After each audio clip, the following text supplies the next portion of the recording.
कृषक भाइयों नमस्कार। कृषक भाइयों, हम सब आप जानते हैं कि हमारा देश एक कृषि प्रधान देश है।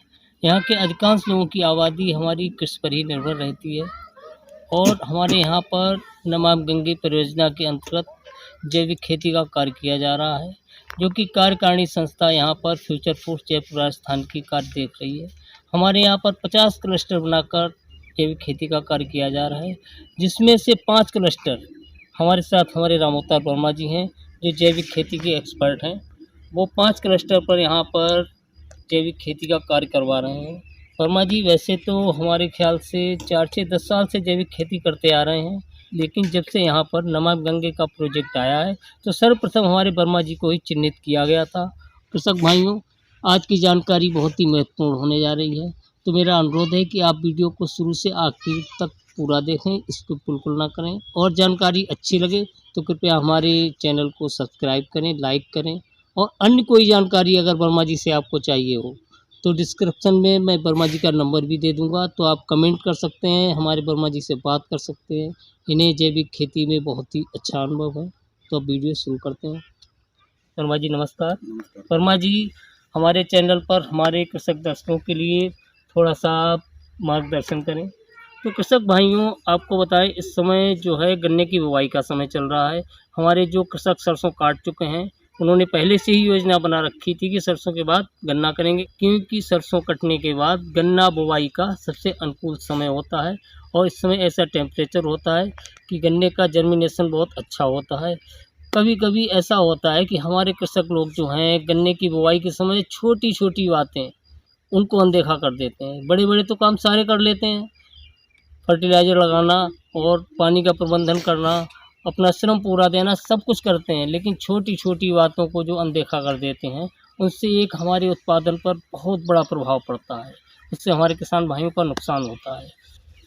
हम अपने वर्मा जी से बात करेंगे कि कौन-सी हम छोटी-सी बातों का ध्यान रखें कि हमारा उत्पादन जो है प्रभावित ना हो सके। वर्मा जी, जैसा कि हम आप जानते हैं कि इस समय गन्ने के बुवाई का समय चल रहा है, तो हमारे किसान भाई, हमने पिछली बार भी कई एक गन्ना कृषक खेतों में हमने देखा था कि फफूंद जनित रोग, कहीं कहीं पर लाल गन्ना जो हो जाता है, उससे क्या आप जानते होंगे, उसे क्या बोलते हैं, शायद लाल सड़न बोलते हैं, कहीं कहीं लाल कैंसर, इस टाइप के नाम अलग अलग क्षेत्रीय भाषा में होते हैं। तो आज हमें ये बताएं कि ये जो भूमि जनित और बीज जनित रोग होते हैं, हमारे किसान इनसे कैसे बच सकते हैं। सभी कृषकों को मेरा नमस्कार।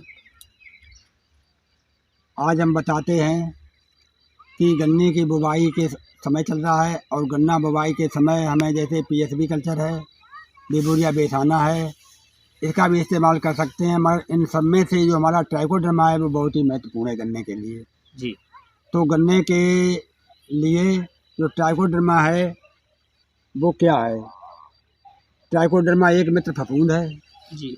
जो हमारी फसल में लगने वाली फफूंद जनित बीमारियों का प्रतिरोधी है, जो किसान के लिए बहुत ही महत्वपूर्ण है। गन्ने की फसल में लगने वाली फफूंद जनित बीमारियों का ट्राइकोडर्मा दुश्मन है। जब किसान अपने गन्ने के खेत में ट्राइकोडर्मा का इस्तेमाल कर लेता है तो गन्ने में लगने वाली फफूंद जनित बीमारियों को मार देता है और ये बीमारी दोबारा हमारी फसल में नहीं आती है। जी वर्मा जी, ट्राइकोडर्मा आपने बताया, तो हमारे कृषक दर्शकों को थोड़ा ट्राइकोडर्मा का प्रयोग कैसे करते हैं, इसके बारे में आप बताइएगा। ट्राइकोडर्मा का इस्तेमाल किस तरीके से डायरेक्ट करना है या कोई प्रोसेसिंग करनी है? तो किसान भाइयों, यदि हम 1 एकड़ गन्ना करते हैं तो 1 एकड़ गन्ने के लिए हमें 100 किलोग्राम गले गोबर की कंपोस्ट खाद होना ज़रूरी है। उस गले गोबर को हम एक छायादार स्थान पर बिछाएंगे और बिछा करके उस 100 किलोग्राम गोबर में हम 3 से 4 किलोग्राम ट्राइकोडर्मा लेंगे। ट्राइकोडर्मा एक तो लिक्विड में आता है और दूसरा पाउडर में। तो पाउडर वाले पैकेट को किसान भाइयों जानना ज़रूरी है कि उसमें हमें एक्सपायरी डेट देखना बहुत ज़रूरी है। अगर हमारा एक्सपायर है तो हमें इस्तेमाल नहीं करना चाहिए। तो इसके बाद हम जब ट्राइकोडर्मा हमारा सही है तो हम उस ट्राइकोडर्मा को उस गले गोबर के ऊपर हम उसको बिछा देते हैं और बिछाने के बाद हमें ये भी देखना ज़रूरी है कि हमने जो कंपोस्ट खाद ली है वो उसमें हमारी नमी की मात्रा पर्याप्त मात्रा में है या नहीं। यदि नमी की मात्रा कम है तो पानी छिड़क करके उसमें नमी बनाने की ज़रूरत है। फिर उसके बाद हम ट्राइकोडर्मा को उस गले गोबर में बिछा करके फावड़े की सहायता से उसको अच्छी तरह मिलाएंगे और तब तक मिलाएंगे कि जब तक हमारा गला हुआ गोबर उस ट्राइकोडर्मा से में अच्छी तरह मिक्स न हो जाए। और मिल जाने के बाद हम उसको थोड़ा सा इकट्ठा करके और उसके ऊपर जूट के बोरे से ढक देंगे। 7 दिन के लिए हम इसको छोड़ देंगे और छोड़ने के बाद हमें अगर बीच में नमी की मात्रा कम मालूम पड़ती है तो उसके ऊपर थोड़ा सा पानी का छिड़काव कर सकते हैं और कोई छेड़छाड़ नहीं करनी है। जब 8वां दिन आता है तो हम ट्राइकोडर्मा को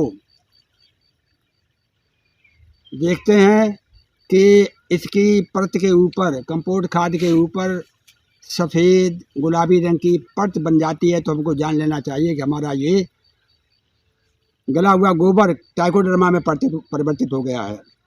फिर हमारे पास ये 1 कुंटल ट्राइकोडर्मा तैयार हो जाता है। हमें इसका इस्तेमाल कैसे करना चाहिए? यदि हम गन्ना की खेती करते हैं तो उस गन्ने की खेती में सबसे पहले हमें क्या करना चाहिए? हमें उसमें हबसी हल से गहरी जुताई की जानी चाहिए। उसके बाद हम 3-4 बार कल्टीवेटर से जुताई करनी है, उसमें पाटा लगाना है जिससे हमारे खेत में नमी पर्याप्त मात्रा में बनी रहे। यदि हमारे खेत में नमी की पर्याप्त मात्रा में है तो हम उस गन्ने के खेत में जो हम जुताई करते हैं उसकी अंतिम जुताई में इस ट्राइकोडर्मा को बिखेर करके अच्छी तरह और उसको अंतिम जुताई कर देते हैं। तो किसान भाइयों, अब हमारे किसान भाइयों को ये भी जानना ज़रूरी है कि ट्राइकोडर्मा जब हम अपने खेत में इस्तेमाल कर लेते हैं तो हमें ये ट्राइकोडर्मा किन किन बीमारियों से बचाता है। जी, तो पहली बात है कि ट्राइकोडर्मा जब हमारे खेत में इस्तेमाल हो जाता है तो हमारे गन्ने में जो लाल सड़न रोग होती है जिसको हम गन्ने का कैंसर भी कहते हैं, जब हम ट्राइकोडर्मा का उपयोग कर लेते हैं तो ये बीमारी से हम मुक्त हो जाते हैं। दूसरा रोग है जो सफ़ेद कलर की गिरार होती है जो हमारे गन्ने की खेती के लिए बहुत ही हानिकारी है और जब हम गन्ने में ट्राइकोडर्मा का उपयोग कर लेते हैं तो ये बीमारी से हमको मुक्ति मिल जाती है। तो ट्राइकोडर्मा एक मित्र फफूंद है, इसके उपयोग करने से हमारी कोई भी गन्ने में फफूंदजनित बीमारी नहीं लग पाती है और हमें ट्राइकोडर्मा के उपयोग करने से ये सब बीमारियों से मुक्ति मिल जाती है। और ये जो ट्राइकोडर्मा है एक जैविक रूप से एक अच्छी मिट्टी का निर्माण करता है। तो किसान भाइयों, 20 दिन के लिए हम ड्रम लेते हैं और ज़रूरत के हिसाब से हम उसमें पानी डाल करके 2 किलोग्राम ट्राइकोडर्मा डाल देंगे। और जब हम गन्ना बोएंगे उससे पहले हम गन्ने को बीज को हम उस ड्रम में डुबो करके और उस गन्ने को हम अपने खेत में बुवाई करेंगे। जितनी ज़रूरत पड़ती जाएगी उतना ही हम ट्राइकोडर्मा उसमें पानी को बढ़ाते रहेंगे या कम करते नहीं रहेंगे। बहुत बहुत धन्यवाद वर्मा जी, आपने विधिवत बहुत विस्तार से आपने पूरी ट्राइकोडर्मा की जानकारी दी। तो कृषक भाइयों, आपको जानकारी अच्छी लगी हो तो इसको लाइक कीजिए और विशेष जानकारी चाहिए हो तो हमारे वर्मा जी के लिए आप कमेंट भी कर सकते हैं। नमस्कार।